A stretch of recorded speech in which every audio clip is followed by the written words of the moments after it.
नमस्कार. चला आज एका जबरदस्त उपकरणाबद्दल बोलूया. Synchronous motor. हे एक असं मशीन आहे जे काहीतरी विलक्षण करून दाखवतं. म्हणजे अगदी अचूक, कधीही न बदलणारी गती.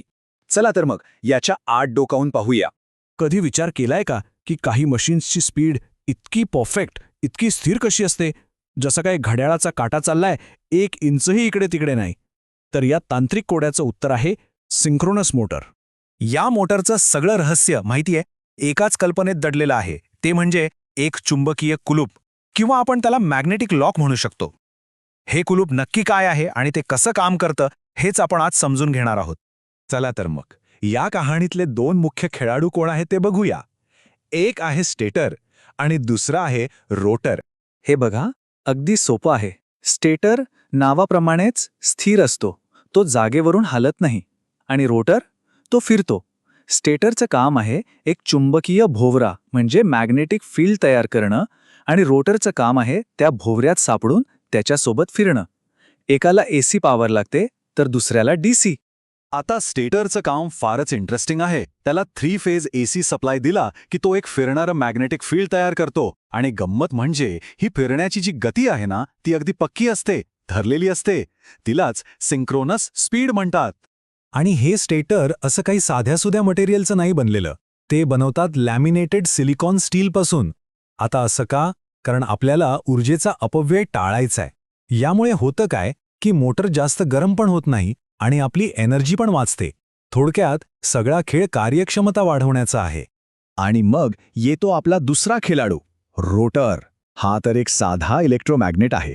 त्याला डीसी पॉवर दिली की तो चुंबक बनतो आणि मग तो स्टेटरच्या त्या फिरणाऱ्या फील्डला पकडायला, त्याच्याशी लॉक व्हायला पूर्णपणे तयार होतो.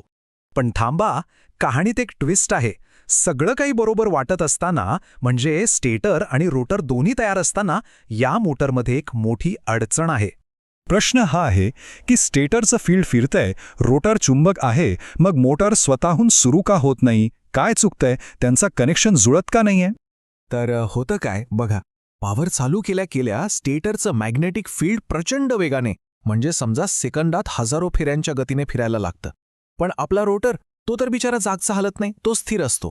आता विचार करा, एक गोष्ट प्रचंड वेगाने फिरतेय आणि दुसरी स्थिर आहे. त्यांचे चुंबकीय ध्रुव एकमेकांना पकडणार कसे? त्यांना लॉक व्हायला वेळच मिळत नाही. पण मग यावर काही उपाय नाही का? अर्थात आहे. इंजिनियर्सनी यावर 2 खूप भारी आणि हुशारीचे उपाय शोधून काढलेत. चला बघूया ते काय आहेत. तर मग या रोटरला आपण ती संधी कशी द्यायची? त्याला त्या वेगवान फील्डशी लॉक व्हायला मदत कशी करायची? पहिला उपाय तर अगदी सरळ आहे. त्याला म्हणतात प्राइम मूव्हर. म्हणजे काय? तर आपण एका दुसऱ्या छोट्या मोटरने या रोटरला आधीच फिरवून घ्यायचं. त्याला जवळजवळ सिंक्रोनस स्पीडपर्यंत पोहोचवायचं. एकदा का दोघांची गती जवळपास जुळली की मग काय, ते चुंबकीय ध्रुव एकमेकांना आरामात पकडतात आणि क्लिक, कुलूप लागतं. दुसरा मार्ग तर आणखी हुशारीचा आहे. यात सुरुवातीला रोटरला डीसी पॉवर देतच नाहीत. त्यामुळे मोटर एका वेगळ्याच प्रकारच्या मोटरसारखी, म्हणजे इंडक्शन मोटरसारखी सुरू होते. ती हळूहळू वेग पकडते आणि जेव्हा ती सिंक्रोनस स्पीडच्या अगदी जवळ पोहोचते तेव्हा आपण रोटरचा डीसी सप्लाय चालू करतो. झालं, रोटर एक शक्तिशाली चुंबक बनतो आणि त्या फिरत्या क्षेत्राशी घट्ट लॉक होऊन जातो. तर ह्या उपायांमुळे मोटर सुरू तर होते, पण एकदा का ती सुरू झाली की मग तिची खरी जादू दिसते. ते म्हणजे तिचं अतूट चुंबकीय कुलूप. हे चुंबकीय कुलूप म्हणजे काय? तर रोटरचे चुंबकीय ध्रुव आणि स्टेटरच्या फिरत्या फील्डचे चुंबकीय ध्रुव एकमेकात इतके घट्ट अडकतात की ते एकच बनून जातात.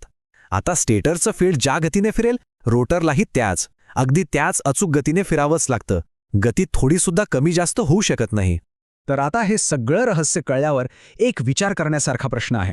आपल्या अवतीभोवती अशी कोणती ठिकाणं आहेत जिथे अशा अचूक न बदलणाऱ्या गतीची इतकी जास्त गरज असते? कुठं वापरली जात असेल ही मोटर? मोठमोठ्या इंडस्ट्रीमध्ये, पॉवर प्लांट्समध्ये किंवा आणखी कुठे? जरा विचार करा.